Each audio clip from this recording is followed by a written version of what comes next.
রে বাবা, এ তো অনেক বেলা হয়ে গেছে। এরপর তো কাজ সারতে সারতে অনেক দেরি হয়ে যাবে। না, আমি যাই, গিয়ে বাড়ির কাজগুলো শেষ করি।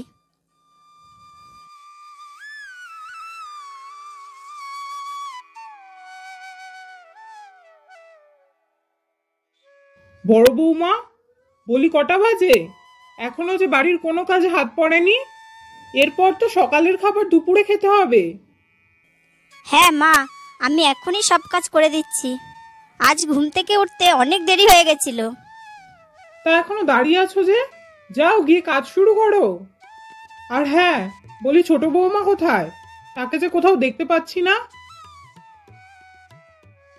মনে হয় মা রেগে গেছেন। যাই বাবা, তাড়াতাড়ি গিয়ে একটা কাজের বাহানা দেখাই।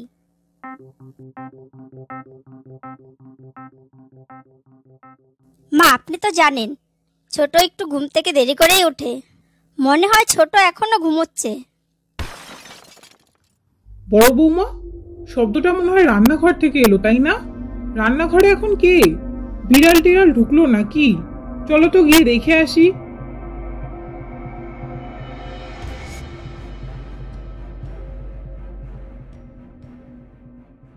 ছোট বৌমা, তুমি রান্নাঘরে কি করছো এখন? মা, ভাবলাম সকাল সকাল সবার জন্য একটু চা করে নিয়ে যাই। আর দেখুন না, চাটা করতে গেলাম আর হাঁড়িটা কিরম উল্টে পড়ে গেল। ও, তুমি চা করছিলে? আর এইদিকে আমি তোমায় খুঁজে বেড়াচ্ছিলাম। দেখো বড় বৌমা, বিয়ে তো হয়েছে অল্প কয়দিন, তারপরেও কিরকম সকাল সকাল ঘুম থেকে উঠে আমাদের জন্য চা করতে চলে এসেছে। আর তুমি এইদিকে বলছিলে যে ছোট বৌমা এখনো ঘুমোচ্ছে। দেখো দেখো, দেখে কিছু শেখো। খেয়ে দেয়ে কাজ নেই তো সকাল সকাল সবার জন্য চা করতে যাব? সে তো আমি ইচ্ছে করে হাঁড়িটা উল্টে ফেলে দিলাম, যাতে সবাই ভাবে যে আমি সত্যি সত্যি চা করছিলাম। আচ্ছা ছোট, তুই ওঠ আর ঘরে যা, ঘর থেকে সবজি নিয়ে আয়। আমি সবার জন্য চা করে দিচ্ছি। আচ্ছা দিদি, তুমি সবার জন্য চা করো, আমি গিয়ে ঘর থেকে সবজি নিয়ে আসছি। রান্নাটা নয় দুজন মিলে সেরে ফেলবো।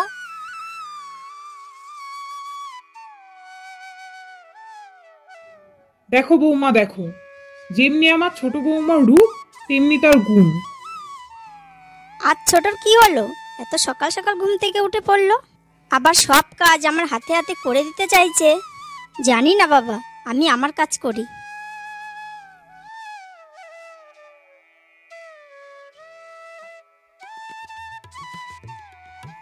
আরে বাহ, আজকে এত কিছু রান্না করেছো। দেখি খাবারটা খেয়ে কেমন হয়েছে।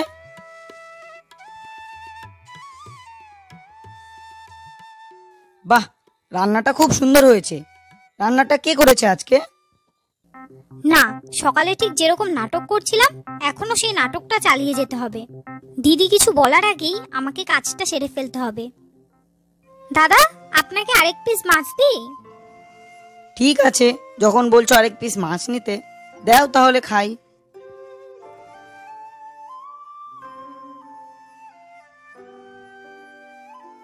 দাদা, আপনি জিজ্ঞাসা করছিলেন না যে আজকে রান্নাটা কে করেছে? আজকে আমি আর দিদি দুজন মিলে রান্না করেছি। ছোট এত মিথ্যে কথা বলতে পারলো?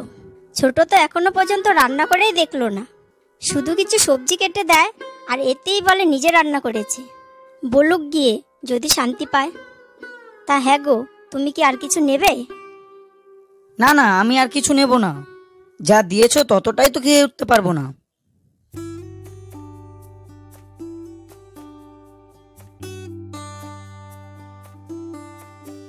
আরে রতন, এখনই ফিরলি মনে হয়?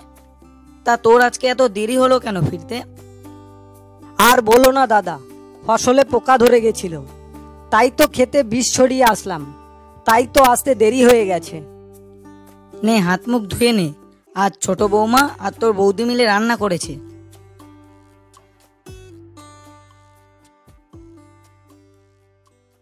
ছোট বৌমা, রতন আর স্বপন ওরা খাবার খেয়ে নিয়েছে? হ্যাঁ মা, দাদা খেয়ে নিয়েছে। আর আপনার ছোট ছেলে এখনো খায়নি, হাত মুখ ধুতে গেছে। হাত মুখ ধুয়ে আসলে খাবার দেব। বলি বৌমা, কি কি রান্না করেছো আজকে? দাদার থালায় তো ডাল, বেগুন ভাজা, পাঁপড় আর মাছের ঝোল দেখতে পেলাম, সেটাই বলে দিই। সকাল থেকে তো রান্নাঘরের দিকে গিয়েই দেখিনি।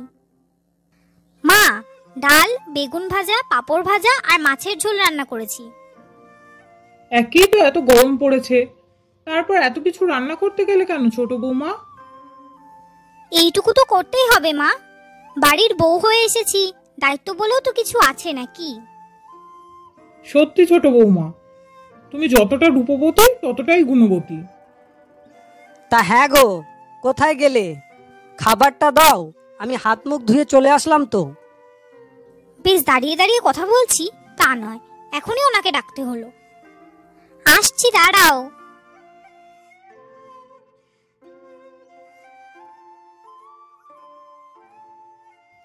যাক, কপাল করে ছোট বৌমাকে পেয়েছি, আর না হলে আজকালকার দিনে এত ভালো মেয়ে কোথায় পাওয়া যায়?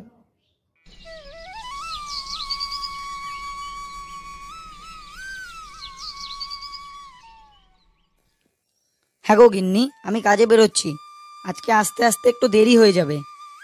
কেন গো, তোমার আজ আবার আসতে দেরি কেন হবে? কাল ছোট তার ক্ষেতে বিষ ছড়িয়েছিল, এদিকে আমার ক্ষেতেও বিষ ছড়াতে হবে, আর বিষ ছড়াতে হলে একটু বেশি কাজ করতে হয়। সব কাজ সেরে আস্তে আস্তে একটু দেরি হয়ে যাবে। তা তোমার আস্তে আস্তে যখন দেরি হয়ে যাবে, তা আমায় একটু সময় দাও, আমি কিছু বানিয়ে পাঠাচ্ছি। তুমি একটু দাঁড়াও, আমি এখনই যাব আর এখনই গিয়ে চট করে কিছু বানিয়ে নিয়ে আসবো। আরে না না, তোমাকে এখন আর কিছু বানাতে হবে না, যদি খিদে পায় তাহলে বাইরে থেকে কিছু খেয়ে নেব। কেন, বাইরে খাবে কেন? আমি তো বলছি তুমি একটু বসো, আমি এখনই খাবার বানিয়ে দিচ্ছি। আর তোমার সাথে কথা বলে সময় নষ্ট করছি না, এখনই যাচ্ছি। আরে বাবা, বলছি তো কিছু করতে হবে না। তা হ্যাঁ গো, আজকে কি রান্না করবে বলে ভাবছো? যেটাই রান্না করব সেটা তো তুমি এসেই দেখতে পাবে, এখন এত কিছু বলা যাবে না। ঠিক আছে, আমি বেরোচ্ছি, আস্তে আস্তে অনেকটা দেরি হবে, আজ খেতে অনেক কাজ রয়েছে। তা আসতে যখন দেরি হবে তাহলে এখনো বাড়িতে দাঁড়িয়ে আছো কেন? যাও, গিয়ে তাড়াতাড়ি কাজ শেষ করো।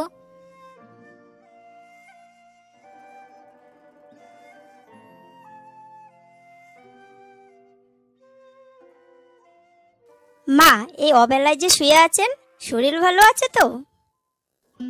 সকালবেলা উঠেছিলাম, তারপর থেকে দেখছি মাথাটা কিরকম ঘুরছে, আর হাত পা যেন কিরকম ঝিমঝিম করছে, আর এখন চোখে ধোঁয়াশা ধোঁয়াশা দেখছি। মা, আপনি শুয়ে থাকুন, আমি গিয়ে আপনার বড় ছেলেকে পাঠাচ্ছি, গিয়ে একটা ডাক্তার ডেকে নিয়ে আসুক। ছোট, এই ছোট, একটু মায়ের ঘরে আয়।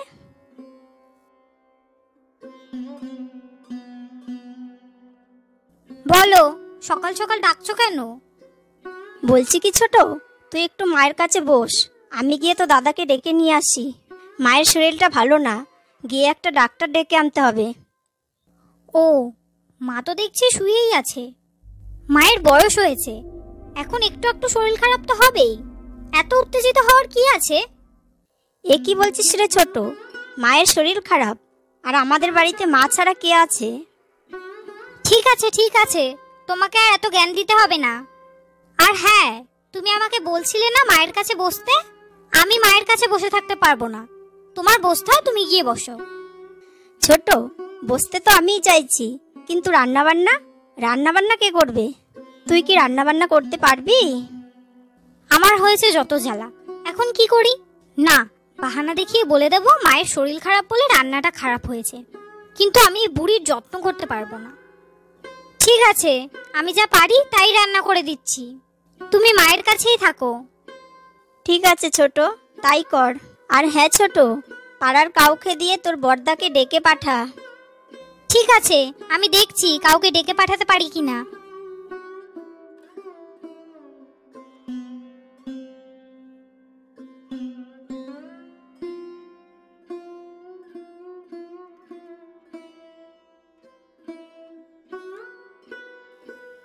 মায়ের কি হয়েছে, আর মা এখন কেমন আছে?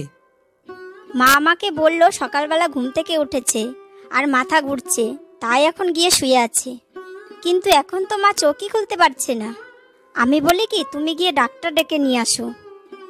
ঠিক আছে, আমি এখন যাচ্ছি, একটা ডাক্তার ডেকে নিয়ে আসছি।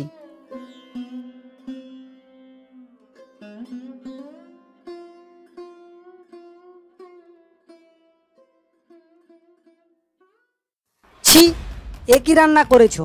এ তো গলা দিয়েই নামছে না। রোজ আমরা যেরকম খাবার খাই সে খাবার তো এটা নয়। মায়ের শরীরটা ভালো না, তাই তাড়াহুড়ো করে রান্না করেছি। মায়ের কি হয়েছে? কি হয়েছে তা আমি কি করে বলবো? তোমার বৌদি ওই ঘরে বসে আছে, তুমি গিয়ে জিজ্ঞাসা করে নাও। সকাল থেকে আমি রান্না করে হাঁপিয়ে গেলাম। রান্না করতে করতে হাঁপিয়ে গেলে মানে? রোজ তো তুমিই নাকি রান্না করো। আরে মুখ ফসকে বেরিয়ে গেল যে। না মানে দিদি অন্যদিন তো একটু সাহায্য করে, আজ তো দিদি মায়ের ঘর থেকে নড়ছেই না। ঠিক আছে, আমি যাচ্ছি মায়ের ঘরে।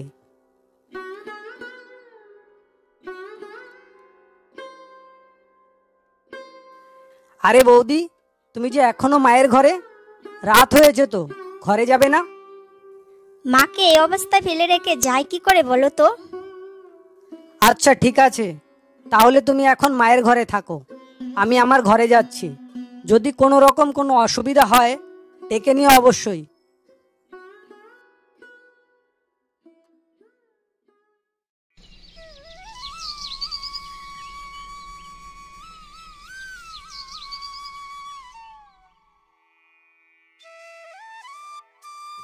আরে বড় বৌমা, তুমি সেই রাত থেকে আমার পাশেই আছো। তোমরা সবাই যখন কথা বলছিলে তখন আমি সবই শুনতে পাচ্ছিলাম, কিন্তু চোখ খুলতে পারছিলাম না। শরীরটা এতটাই ক্লান্ত ছিল। তবে আপনি আবার উঠতে গেলেন কেন? আপনি শুয়ে থাকুন, আমি আপনার জন্য চা নিয়ে আসি। না না বৌমা, তোমাকে চা করতে হবে না। মা বলি কি, কালকে রাতে তো আপনি কিছু খাননি, তাহলে এখন কি কিছু একটা বানিয়ে নিয়ে আসবো? না বড় বৌমা, তুমি এত উত্তেজিত হয়েও না। আমি সারাটা জীবন ছোট বৌমা করে কাটিয়েছি। কোনোদিন জানতেই চাইনি যে সংসারটা কার উপর নির্ভর করে দাঁড়িয়ে আছে। কাল তুমি আর ছোট বৌমা যখন কথা বলছিলে তখন আমি সবই শুনতে পেয়েছি। আর আজ বুঝতে পারলাম সংসারের যত কাজ সব তুমি একাই করো বৌমা। তাহলে মা ছোট একেবারেই কাজ করে না সেটা বললে হয় না। সে যতটা করে যথেষ্টই করে। ছোট আমার বোনের মতো, ওকে দিয়ে কাজ আমি করাবোই কেন? আমি সবসময় ওর রূপটাকেই দেখেছি, কখনোই ওর গুণটাকে যাচাই করে দেখিনি। আর আমি আজকে বুঝতে পেরেছি রূপের থেকে গুণ অনেক বড়।